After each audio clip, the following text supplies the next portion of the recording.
And having joined IBM Canada in 2002, he brings over 18 years of client relationship management experience with over 7 years dedicated directly on the BMO and RBC account teams. Sadi has also led the analytics software business unit for IBM Canada for 4 years, significantly growing IBM's cognitive and AI partnerships across the country. We also have with us Niroshan, and as a national business unit executive for IBM, he leads a group of high-performance sales and client success leaders who are passionately committed to advancing digital transformation and innovation for clients. Throughout his 10-plus year tenure at IBM, Niroshan has built strong connections with stakeholders across multiple industries and has provided strategic solutions for real business issues. With that, I pass it on to our two speakers. Awesome. Thank you very much. Sadi, welcome. Nice to see you. Sadi, you might be on mute. Yeah, thanks so much, Niro. Good to see you too. I was going to say the hair's looking good. Everyone on my end of the family is looking like Pat Riley. So congrats on your hair looking good. Awesome. So team, we're excited to be here. Sadi and I have known each other, I think, well over 12 years now. Started off our friendship, our mentorship, coaching, which really came from Sadi when I was a student at UTSC in the Scarborough campus. So I'm super excited to take this opportunity to share some content, but moreover to be able to collaborate with Sadi. Sadi, do you want to say anything to start off, and then I'll start sharing the slides as well? Yeah, look, I mean, we don't have a ton of time, so we'll get right into the deck and the agenda. And look, I'm a proud UTSC alumni, and I've been in sales for 18 plus years. And Isha, thank you very much for the introduction for both of us. I wouldn't be here if it wasn't for the University of Toronto Scarborough having exposed me to the co-op program to a sales operations opportunity. And what we will touch on today is talking a bit about sales professions and technology specifically. It's a hotbed of opportunity. And then we'll introduce you kind of to a high level, more on the marketing and sales end around sales pipeline and how technology is also disrupting that today. So we'll touch on those two things. But Niro, why don't you throw the charts up and— Yeah, for sure. I'm just gonna share my screen here, Sadi. Just let me know if you can actually see it. Good to go.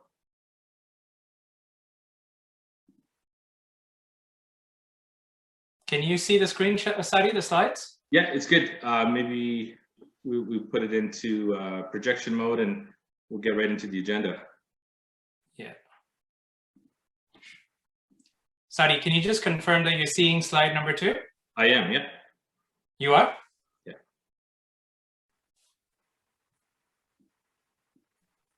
All right. So the agenda, Sadi, just confirm you can see the agenda, right? I can, yeah. Okay, awesome. So team, as Sadi mentioned, very briefly, our objective here is to touch on technology and sales, right? And if we look at organizations, I have the privilege of being part of a big tech giant called IBM, and IBM has been around the business for well over 100 years now, or 110 plus years, and it's made a huge impact across many market verticals. And what we want to touch on is the technology aspect, the journeying with our clients from a technology perspective that's really made a dent in terms of growing the sales business positively. And if we look at the pandemic, and if we look at where our clients are at since the start of the pandemic, it's tremendous. Digital transformation has advanced significantly, and technology sales has obviously played a key role. Sadi will touch on demand generation, which is critical as well. And then I'll touch a little bit on the one-page value prop and the importance of that and sort of how to close the business. And then lastly, we'll just touch on pipeline and territory management and sales operations and analytics. So this is the brief agenda. We'll touch as much as we can. And obviously, we welcome any discussions post this session as well. If anyone wants to grab time with Sadi or myself, I think Sadi's lined up his entire calendar for the quarter, and he's willing to touch base with anyone at UTSC, and same goes with me. So Sadi, I'm going to pass it over to you. I think it's slide number 3 on why technology sales.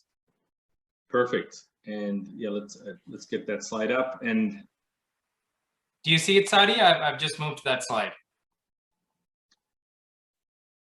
I don't yet, but it's all good. I'll just talk to what I know here. Yeah, actually, I don't see the slide up yet. Okay, I see it on my screen. Yeah, there we go. Good to go. Okay. Okay, so folks, look, we're going to merge two topics here: sales and technology. Look, the majority. This is a marketing conference. You know, sales is a key component of marketing. And at the end of the day, you know, sometimes there's a negative notion with selling. And hopefully I'm going to clarify that. In fact, one of my heroes in this domain is Daniel Pink. And I would strongly recommend, if you're not aware of Daniel Pink, he's got quite a few publications, books, and even a masterclass, which I'm going to quote a couple things out of. But sales is the real deal. It's a profession, and in fact, you're all in it. You know, quoting Daniel Pink, you know, we're convincing, influencing, persuading, negotiating on a daily basis. He's done some research, and 40% of all professions are in sales, meaning 24 minutes out of every hour, out of every day, out of every week, month, and year that you are working, it's aligned to some form of selling. And to give you a couple examples, teachers, you know, they're constantly you know, persuading students to learn. There's healthcare professionals today who are convincing people to take their vaccines, which I hope, you know, you are if you have the opportunity. And you know, I'm a parent, as is Niro, of 2 young children, and we're constantly negotiating and convincing and selling them on ideas on a daily basis. I just literally closed the sale of having my kid eat his lunch. So it's in us. It's what we do. And if there's any hesitation, if it's like, you know, I'm not that kind of person, sales is pushy, I think you need to throw that out the window and get a fresh perspective on what sales is. Sales is about, it's not that old cliche of, I can sell sand to the beach. You know, anyone who says that is not the type of seller who's going to thrive as a sales professional, because you want to lead with value, consultative selling, truly problem solving, and coming to win-win outcomes and helping clients. And that's what sales is about. And like I said, it's in everything that we do. It's not necessarily aligned to a specific type of personality. Everyone in this forum is already doing it and has the opportunity to excel at it in a professional manner. Now, merging in technology, this is the exciting part, is it presents an opportunity unlike we've ever seen before. A very lucrative opportunity with a lot of career opportunities, specifically in Toronto. And I'll just throw a couple numbers at you. You know, 34% of the Canadian workforce is in science and technology in some way, shape, or form today. Niro touched on it at the beginning around digital transformation, something that our company is you know, exemplary in and helping clients you know, further evolve in. But 1.8 million Canadians currently work in the digital economy today. That'll be north of 2 million by 2023, and with the pandemic, who knows, that'll further be accelerated beyond that projection. Toronto specifically is a hotbed, and you probably have, if you Google, you know, technology opportunities, yeah, you will see a ton of things hit you in terms of sales technology opportunities in that search. You know, there's a CBRE study that's done, and it analyzes, you know, cities with top tech talent. Toronto was 3rd, it's now 4th, but it's constantly in the mix, and there's a ton of opportunities. I think in the past 5 years, there was 67,000 tech jobs posted, which was second only to San Francisco, Silicon Valley. So there's a ton of opportunity. They're lucrative, and they're in a sales capacity. You might see it as a relationship management job or a territory management job, but at the end of the day, the root of it is sales. So sales and technology matter, and there's a great opportunity for all students. Whether you have a business background, you could learn some of the technology. If you have a STEM background, you could learn the business aspects, but nonetheless, there's a ton of opportunity. Let's jump to the next slide, Niro. The second thing I wanted to touch on really is beyond understanding that there's a great opportunity here as new graduate students or students who are going to graduate, you need to understand, you know, there is an art and a science to it. And technology is only making us better at within this profession, because with data, you can analyze things and you can better prioritize your time and understand, you know, what is working, what is not working. the concept of a sales pipeline is critical. And again, limited time here, but just think about it. I'll give an example, a car dealership. You know, just imagine in a day, 100 people walk through the door and they end up, you know, of that 100 in the day, 25 take a test drive. Of the 25 that take a test drive, 10 get to the, you know, the table where they start negotiating a lease contract. And at the end of the day, 5 actually commit and sign the dotted line. So right there, there's a 5% yield in terms of that pipeline, but nonetheless, there was a starting point and then an end point. And at the end of the day, with data and analytics, you can better understand, you know, how to increase those percentages, or knowing what things are selling, what things are not selling, what's working, what's not working, and you could further fine tune how you could be more successful in you know, driving successful sales outcomes. Now, in the pipeline, it starts off with lead generation. You know, marketing students, you would know a ton about this in terms of lead management, demand generation. It actually starts well before the sales pipeline is actually actively even created, because you know, there's brand equity and things that are created by, you know, marketing that create a bit of a buzz for a product, solution, or company prior to even having a sales lead created. But just talking about sales, the beginning of the pipeline is like, look at those 100 customers. In technology, sometimes you need thousands and thousands of leads depending on what you're selling. And sometimes if it's something extremely complex, you may only need 10 leads. For example, if you're selling something complex like an ERP system. But what you drive out of that, you know, it is significant depending on, you know, the outcome of what you're trying to get to, right? So pipeline is key. And progression, once you capture these leads, again, what's different between that car analogy and technology is extremely complex, depending again on what you're positioning. If you're selling or helping a client understand how they can better drive more out of AI or their data, or establish a new platform, there's going to be a lot of vetting that needs to be done. There's going to be things such as a POC, a proof of concept that needs to be stood up.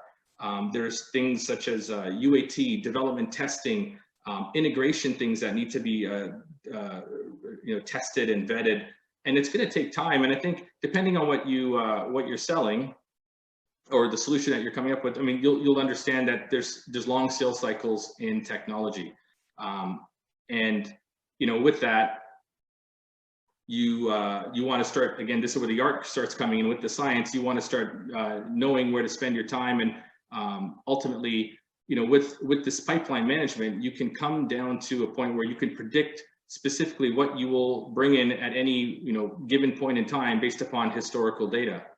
So Nirod, maybe I'll pass it off to you. We could talk a bit about the value proposition, which is a part of progressing once you create a lead in the sales pipeline, and how do you funnel it down and further progress an opportunity so you can get to a higher percentage outcome of actually closing a deal. And then we can talk a bit about the end of the sales pipeline. Yeah, perfect. No, Sadi, thanks for touching on those critical aspects in terms of leading to a value prop, right? And, you know, one of the things I learned as an individual contributor, whether it be an individual contributor, a leader, manager, whatever it is, the value prop in front of a client is critical, right? If you look at any given client today, whether it be in financial services, whether it be in retail, whether it be in the federal, public, government sector, you name it, each of our clients have multiple priorities from a project perspective on any given day. On average, hundreds, right? We have our sales leaders going in, including myself, speaking to clients, and each of them have multiple project opportunities that we can touch on. But where we get you know, a seat at the table in terms of advancing that lead or advancing that opportunity as we prospect and make the connection and make the dots as to how we can make a difference to our client, what we have found, Sadi and I included, in terms of our approach in front of our clients, is the one-page value prop, basically stating why should the client invest time with you or invest in this product, service, and why should they come, in our case, being IBM, right? And what we found is, you know, one-page value prop can be a one-page. I'll show you an example on the next slide, but ultimately, it's to be able to gain the client's internal sponsorship, right? Where we find, some of the challenges as sales leaders is we'll have clients bite on, sometimes anything we throw at them, right? But it's all about taking it to that next step, gaining that internal alignment in terms of budget, executive sponsorship, a line of business or business unit ownership in terms of advancing that opportunity so that we can ultimately get it to a close, we can execute and delight our client. It should be financial and measurable, relevant and compelling and enduring, right? So when we say one-page value prop, it's basically taking all the brainstorming ideas you have, putting it into a one-pager. And I'm just going to go to the next slide here. This is just a quick example, team. Each seller may, tweak it in many different ways, but ultimately it's touching on the why your solution, and then why now, right? If you look at the top left quadrant, we look at business value and benefits. So are we articulating based on our clients' needs, the business value and the benefits? What are we trying to solve? Why should the client invest on this specific solution or service in today's given day where, budget might be an issue because of the pandemic, there's conflicting priorities, there's everything's an urgency, everything's a top priority, everything's an escalation. The one-page value prop is really to be crisp in terms of what are we trying to convey from a service provider perspective, and what are the ultimate benefits to the client. So we look at the why, right? A summary of the recommended solution in terms of the business outcome, really giving a high level, short and sweet, to potentially the audience that's going to help you to take the deal over the finish line. And then as we move to the right, we look at quantified value graphs, right? Many situations why we've actually put down, financial benefits. It could be expressed also in the why your solution. Could be financial benefits. It could be mitigating risk. It could be driving a new set of clients that would help if that business actually invests in our products or services. And then ultimately tying it back to the why now in terms of reducing risk, meeting certain KPIs and so forth. And if we look at the value prop, one of the courses I've taken at IBM really kind of emphasized the whole one-page value prop, and it was called ISAC. Sadi, I can't remember what it actually stands for, but the value prop really stood out to me. And ever since then, I've always gone with a one-pager to the client, because ultimately the client doesn't need, a booklet of what your product or service does. Because many of the times, your first point of contact, whether that be the line of business owner or so forth, needs to go and convince 2 levels or 3 levels up. And we need to equip them with that one-page value prop that's ultimately going to give you a seat at the table to either do a quick POC or demo, or even implement a smaller portion of the bigger solution so that we can win over and then drive the transformation that's required. So, many individuals go in, and I've had this challenge across the team where we go in, we convey a story, but ultimately at the end, the customer is going, tell me exactly what business problem I'm trying to solve and how that product or service directly correlates to, solving that issue, but moreover, advancing us, because we're all about digital transformation in 2021, given the pandemic.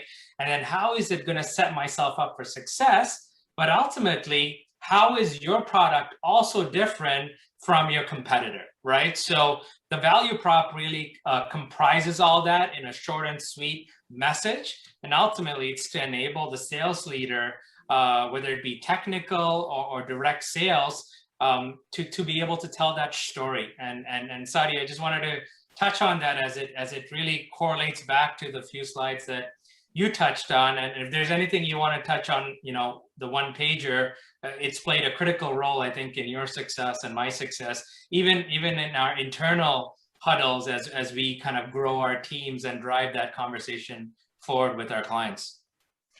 Yeah, it really is a good way to see the forest of the trees. Sometimes we just, especially in technology, just get so bogged down in even proving things out that you forget kind of the simple nature of what are you doing for your client?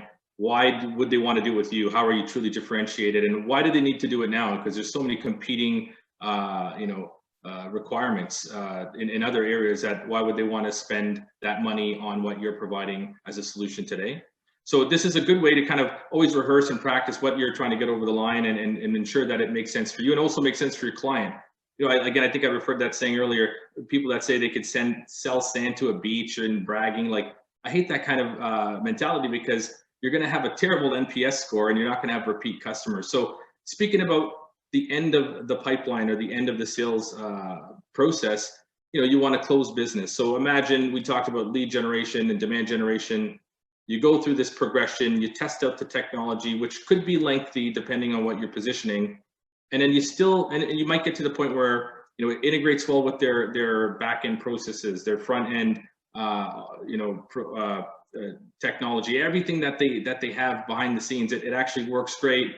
They have budget, everything's growing great. There still is this end of job that needs to be met, which is closing business, which entails contracting, negotiating. And then beyond that, you want to obviously ensure selling doesn't stop once they've signed the dotted line or a client's agreed. You got to deliver and make sure you deliver, to expectations and hopefully exceed. And that's where you close the loop, and things, metrics such as customer lifetime value and NPS, things like that come into play, where you can measure just how well you're doing in terms of closing and ultimately delivering to ensure that you have a healthy customer satisfaction rate. Next slide.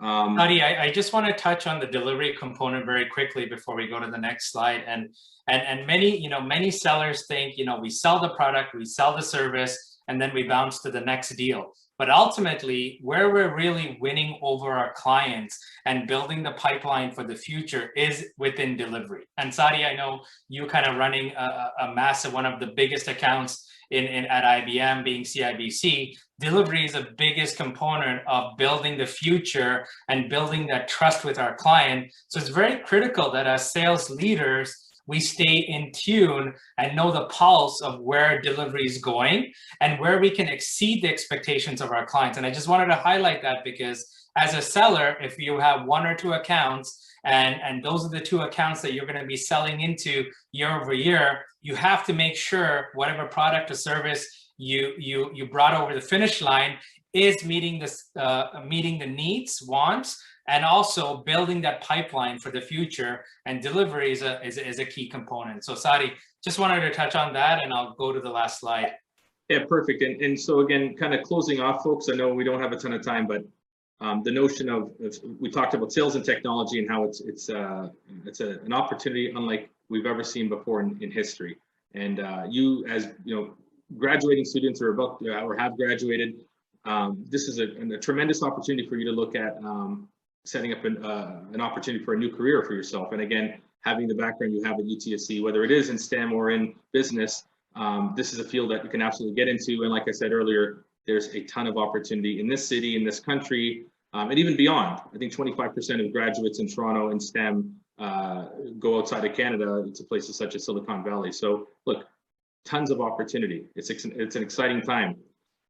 The other notion we want to talk about was the sales pipeline. And sorry if we're a little bit scattered because we didn't have a ton of time, but again, the notion of a pipeline being demand generation you progress opportunities, you vet the technology, ensure it works greatly with your client in their existing environment, which can be extremely complex.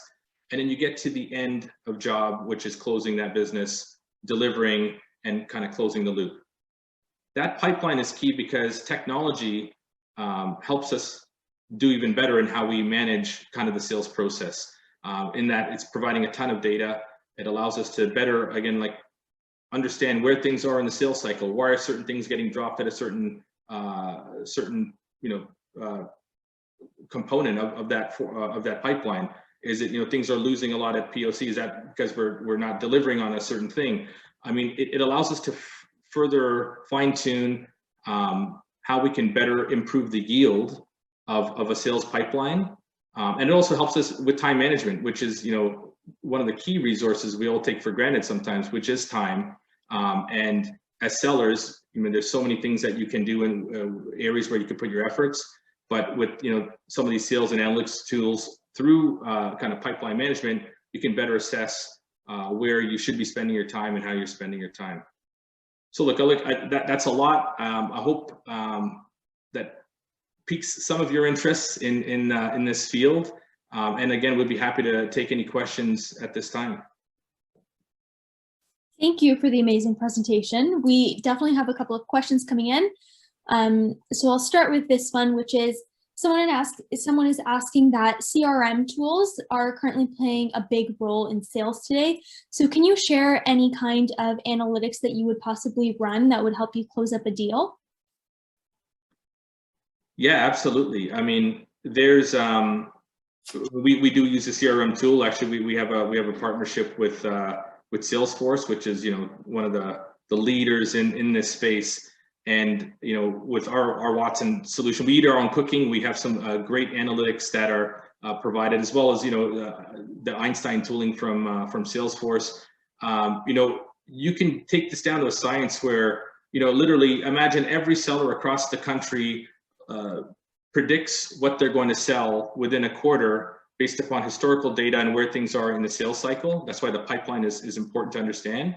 And then that feeds up to, region by region up to our CEO, and the CEO ultimately makes a prediction of where we're going to be for that particular quarter. And that's what we get assessed at from a market standpoint.